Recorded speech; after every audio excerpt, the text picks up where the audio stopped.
And that's it, from Eddie Watkins Jr. Thank you. So, the other day, I was with a friend, and the name of a particular store in this area came up in our conversation. And it was a store I had been to only once, about 7 years ago. But apparently, on that one occasion of being there, I had actually formed an impression and an opinion about that store, one that I didn't know I had until it came up in our conversation, because up until that point, the store itself hadn't come to my mind. And my impression, my opinion, wasn't necessarily bad, but it wasn't altogether good either. So I wanted to use just the right word to convey my thoughts to my friend. And so I began by saying, that store is a bit, and as I searched for just the right word, I said several other words out loud that didn't quite do it for me. Words like dull, or boring, or uninteresting. And I said a few more until I finally settled on bland. Bland felt good. Bland felt exactly what I was trying to convey. And so I was happy with it. Because I write and speak, I'm always looking for the perfect word. And in fact, I really enjoy looking for the perfect word. Even if I'm searching for it online or I'm searching for it in my mind, I love that. And so when I was finished with my mental word search, which is what it was for me, I was surprised when my friend said, "Boy, you sure have a lot of opinions about that store." And I thought to myself, not really. Just had one. I just couldn't think of the word that conveyed that one very quickly. And then she told me that she'd been to that store a number of times, and she said she saw many things that she thought I'd be interested in. And so I said, okay, well, I'll have to go again and keep an open mind so that I'll be able to see those interesting things.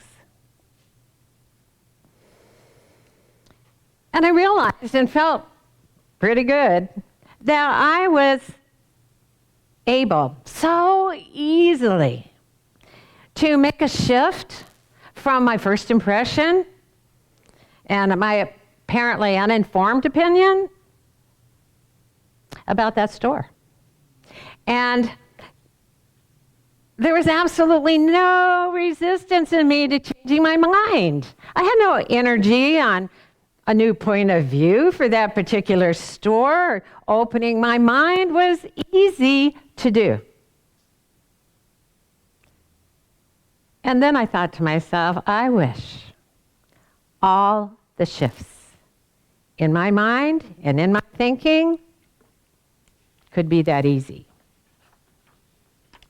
And so later that evening, I began thinking about how so often it's not easy to make a mental shift.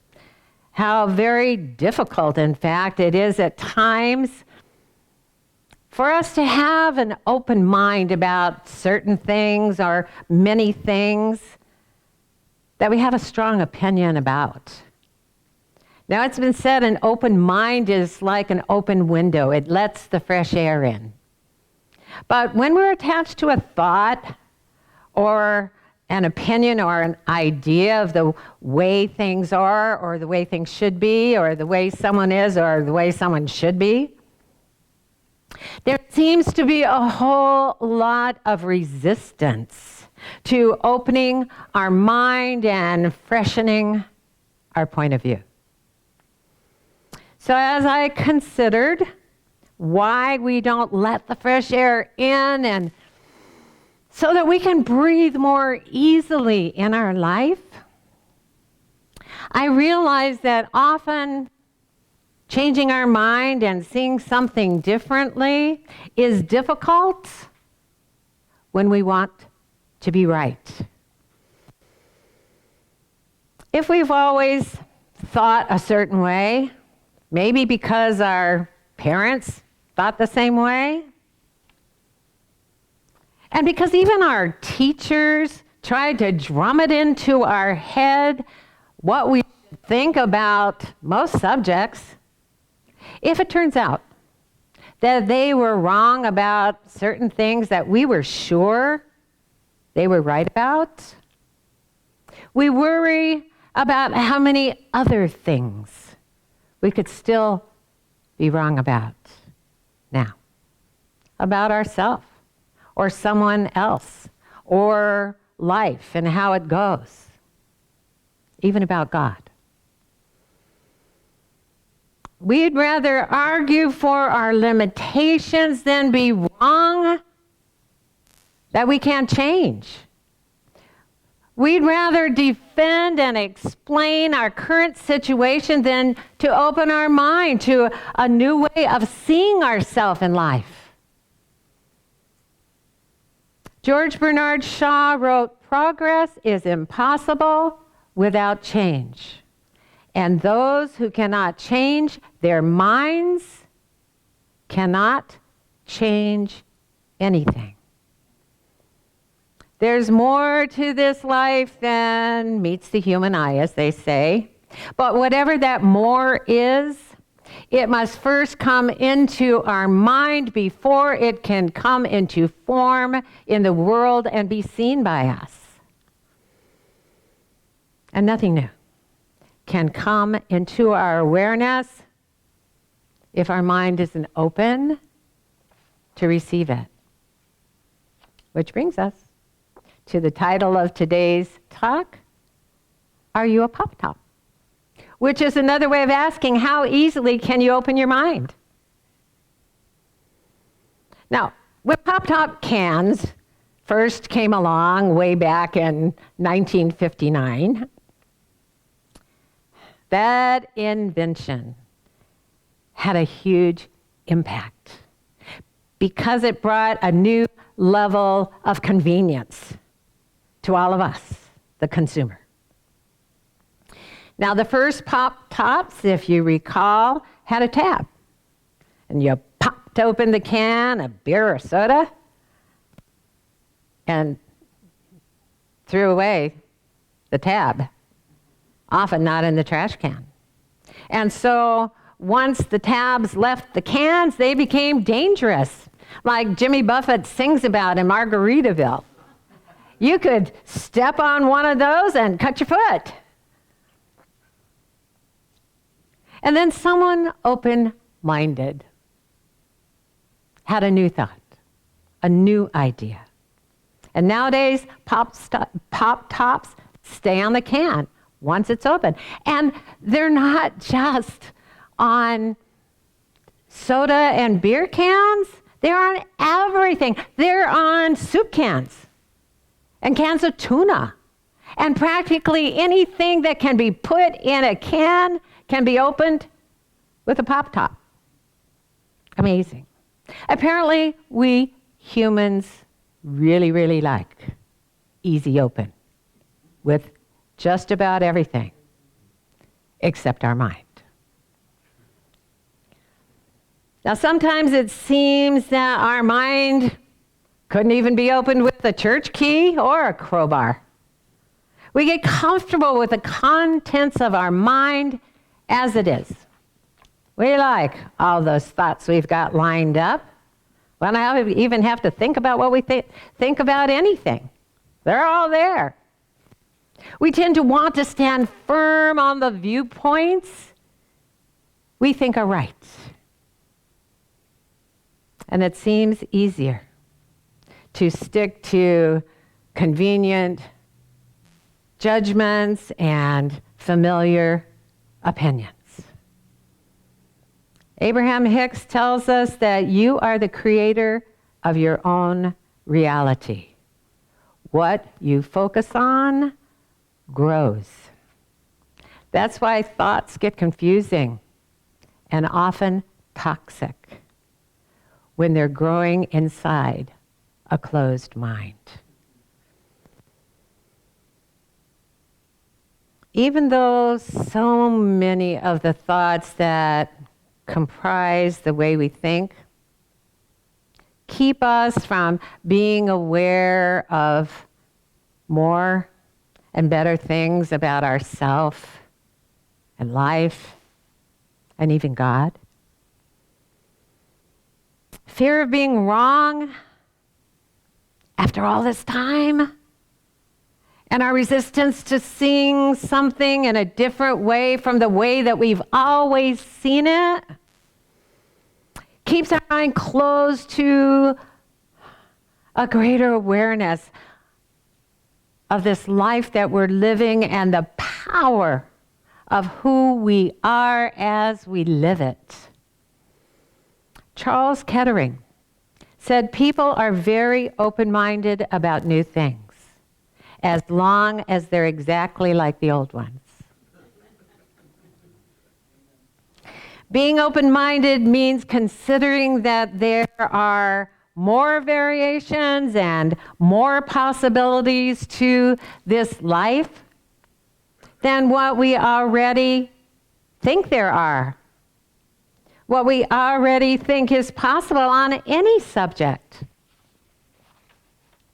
Being open-minded allows us to think outside the box and then to realize that there is no box at all. It's just unlimited possibilities and a boundless space of awareness. Nothing in this ever-changing world could ever be a foregone conclusion, unless it's trapped in a mind that's closed to knowing more than it already knows. The first reaction of a closed mind is, I know that. The thoughts in such a mind bounce off each other over and over again with no new place to go. It's been said that the only way some of us exercise our minds is by jumping to conclusions. An open mind requires a leap of faith in the ever greater and eternally expanding nature of the universe. Sometimes we jump to conclusions because it seems easier than taking that leap. An open mind is aware that everything can be seen in as many different ways as there are beings to see it. It's good and helpful and evolutionary for us to realize that what seems true to us is only taking place in our mind, even if others agree with us.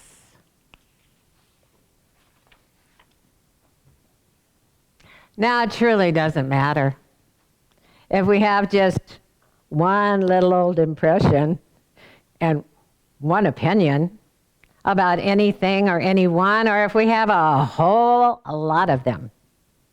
What matters is how easy it is for us to open our mind to seeing something differently, to seeing something in a new way.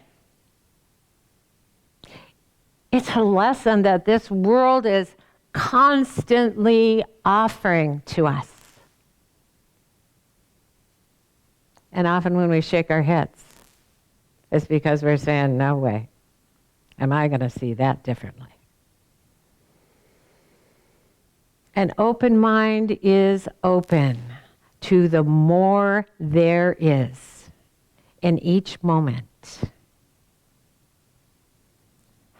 that's beyond whatever appears to be.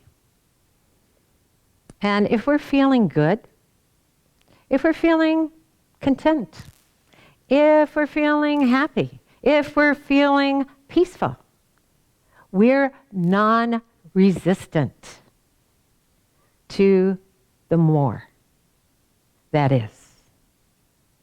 And we won't fail but to see it and experience it. Now, Ernest Holmes, who's the founder of Science Mind, as we know, stated in his talks and writings many times that we must be open at the top. He said it so often, in fact, that in 1993, Dr. Neil Vall wrote a biography about Ernest Holmes with that as a title, Open at the Top. Now, Science Mind reaches just one conclusion. God is all there is. And all the rest is open for experience.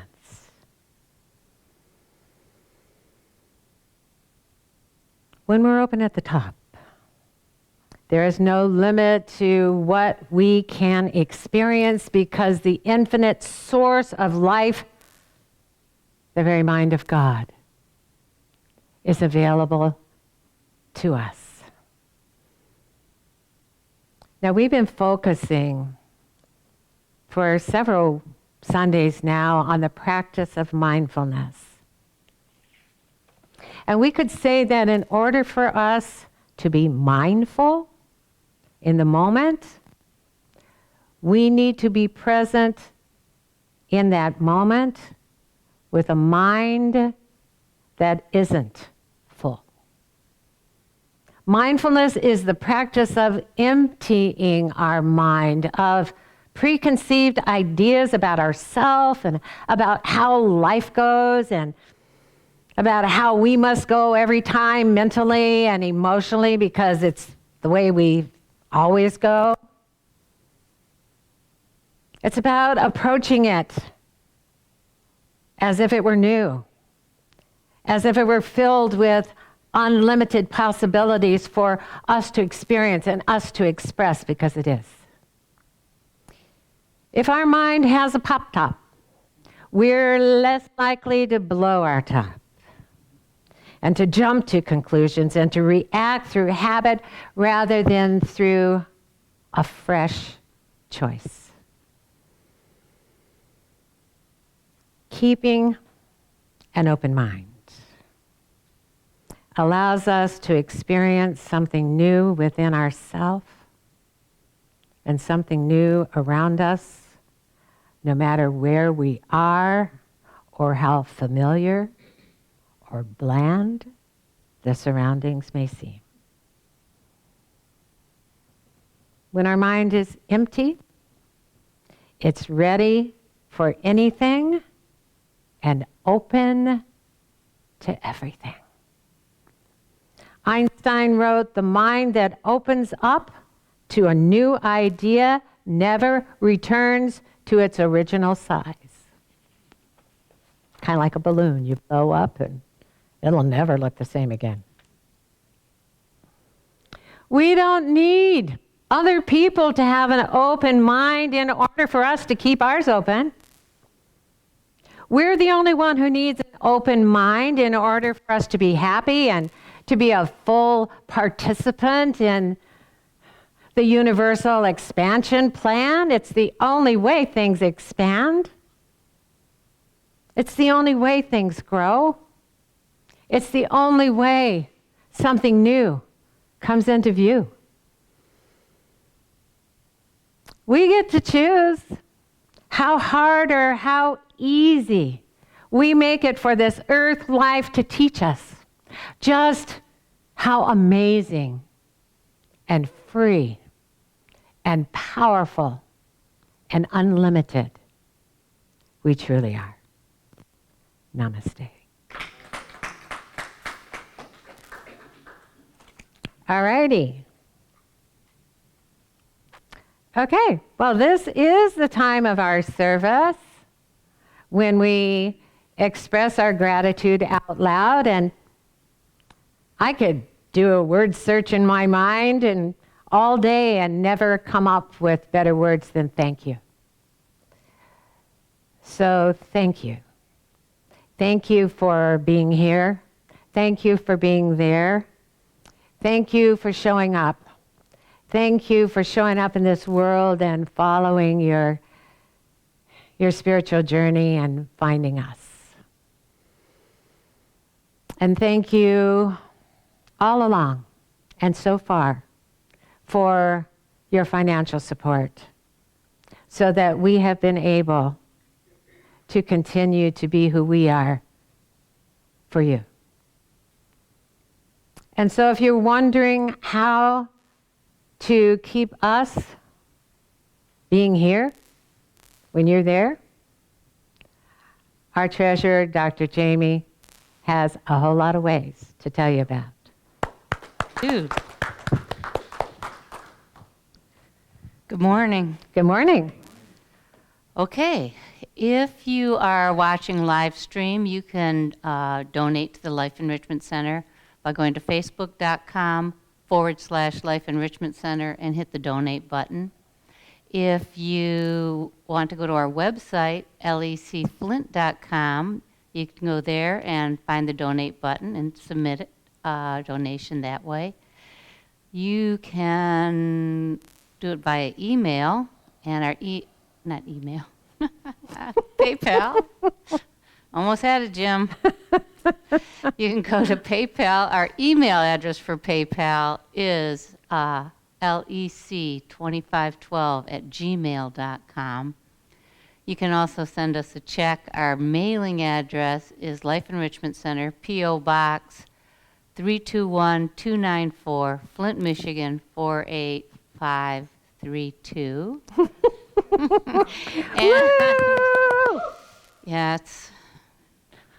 Yeah, it's all good.